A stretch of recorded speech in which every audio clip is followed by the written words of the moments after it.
आज की तारीख है 20 अक्टूबर 2025। हिंदू पंचांग के अनुसार आज है कार्तिक माह के कृष्ण पक्ष की चतुर्दशी तिथि विक्रम संवत 2082। नमस्कार, मैं अरमान, आप मेरे साथ देख रहे हैं आंचलिक खबरें। शुरू करते हैं आज सुबह की 50 बड़ी खबरों की। लखनऊ में ब्रह्मोस मिसाइल की पहली खेप का शुभारंभ। रक्षा मंत्री राजनाथ सिंह और मुख्यमंत्री योगी आदित्यनाथ ने लखनऊ में ब्रह्मोस मिसाइल की पहली खेप का निरीक्षण किया। ये भारत की रक्षा, आत्मनिर्भरता और मिसाइल उत्पादन क्षमता को मजबूत करने की दिशा में महत्वपूर्ण कदम है। अधिकारियों ने कहा कि भविष्य में यह खेप देश की सुरक्षा और रणनीतिक ताकत को बढ़ाने में अहम भूमिका निभाएगी। रायबरेली में मुख्य गोलीकांड आरोपी को जमानत। नसीराबाद थाना क्षेत्र के बहुचर्चित बिरनवाला गोलीकांड के मुख्य आरोपी हर्षित सिंह की जमानत मंजूर हुई। ये घटना पुरानी रंजिश के कारण हुई थी और कई युवक की सुरक्षा खतरे में रही। पुलिस ने मामले की जांच जारी रखी है और पीड़ित परिवार को न्याय दिलाने के लिए कानूनी कदम उठाए जा रहे हैं। मध्य प्रदेश में मंत्री के काफिले ने ई रिक्शा को मारी टक्कर।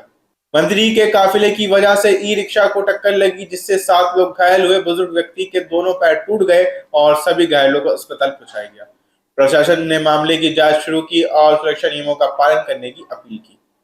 प्रयागराज में धनतेरस की रौनक। लक्ष्मी गणेश की मूर्तियों और सोने चांदी की दुकानों में ग्राहकों की भीड़ रही। दुकानदारों ने बिक्री में बढ़ोतरी और ग्राहकों के उत्साह का स्वागत किया।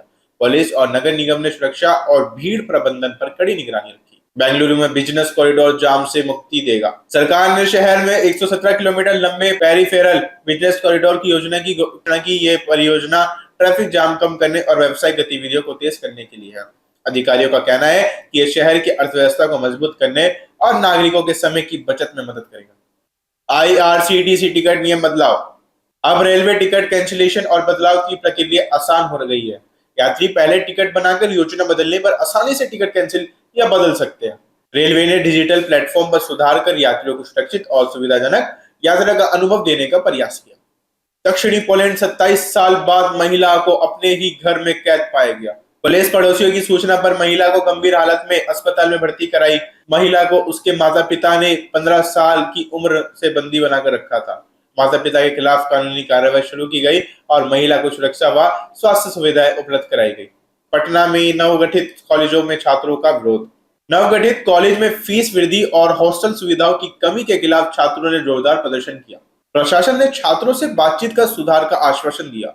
शिक्षा विभाग ने भी मामले पर ध्यान देने और समाधान निकालने का वादा किया। पटना में स्वच्छता अभियान तेज।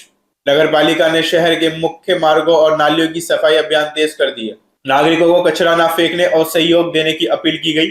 अभियान के दौरान अब तक 50 टन कचरा एकत्र किया गया और इसे और व्यापक बनाने की योजना है।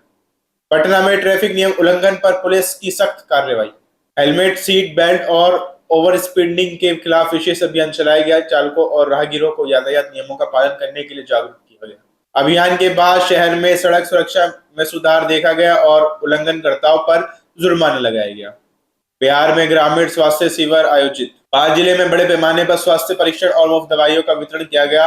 बच्चों और महिलाओं का विशेष ध्यान, टीकाकरण और स्वास्थ्य परामर्श दिया गया। ग्रामीणों ने स्वास्थ्य सुविधाओं की सराहना की और नियमित शिविर की मांग की। बिहार में किसान सभा का आयोजन। किसानों ने नए कृषि कानून और फसलों के दामों को लेकर सभा में अपनी समस्याएं रखी। सभा में कृषि विशेषज्ञ और सरकारी अधिकारी मौजूद थे। भविष्य में फसलों के उचित मूल्य और सरकारी समर्थन की घोषणा की गई। पटना में दीपावली मेले का उद्घाटन। रोशनी, सांस्कृतिक कार्यक्रम और दुकानों की प्रदर्शनी ने मेले का आकर्षण बढ़ाया। परिवार और बच्चों ने उत्सव का भरपूर आनंद लिया। पुलिस ने भीड़ प्रबंधन और सुरक्षा पर कड़ी निगरानी रखी। बिहार में सड़क दुर्घटना में 2 की मौत। मोटरसाइकिल और कार की टक्कर में 2 लोगों की मौत हो गई। पुलिस ने घटना की जांच शुरू की और आरोपी को पकड़ने के प्रयास किए। ग्रामीणों ने सड़क सुरक्षा पर चिंता जताई और अधिकारियों से कार्रवाई की मांग की। मुंबई में पैदल गश्त सुरक्षा बढ़ी। मलाड और अन्य इलाकों में पुलिस ने पैदल गश्त बढ़ा दी। नागरिकों की सुरक्षा और आपराधिक गतिविधियों पर नियंत्रण के लिए अभियान चलाया गया। अधिकारियों ने लोगों से सतर्क रहने और किसी भी संदिग्ध गतिविधि की सूचना देने की अपील की। डिजिटल मीडिया की भूमिका और आलोचना। देश में डिजिटल मीडिया पर राजनीतिक दलों का प्रभाव बढ़ने के आरोप लगाए जा रहे हैं। पत्रकारिता की स्वतंत्रता और निष्पक्षता पर सवाल उठाए जा रहे हैं। विशेषज्ञों ने मीडिया सुधार और सच्ची खबरों के प्रसार की आवश्यकता पर जोर दिया। प्रयागराज में लक्ष्मी गणेश मूर्तियों की बिक्री बढ़ी। दीपावली के त्योहार से पहले शहर के बाजार में ग्राहकों की भारी भीड़ सोने, चांदी और मूर्तियां की खरीदारी में बढ़ोतरी।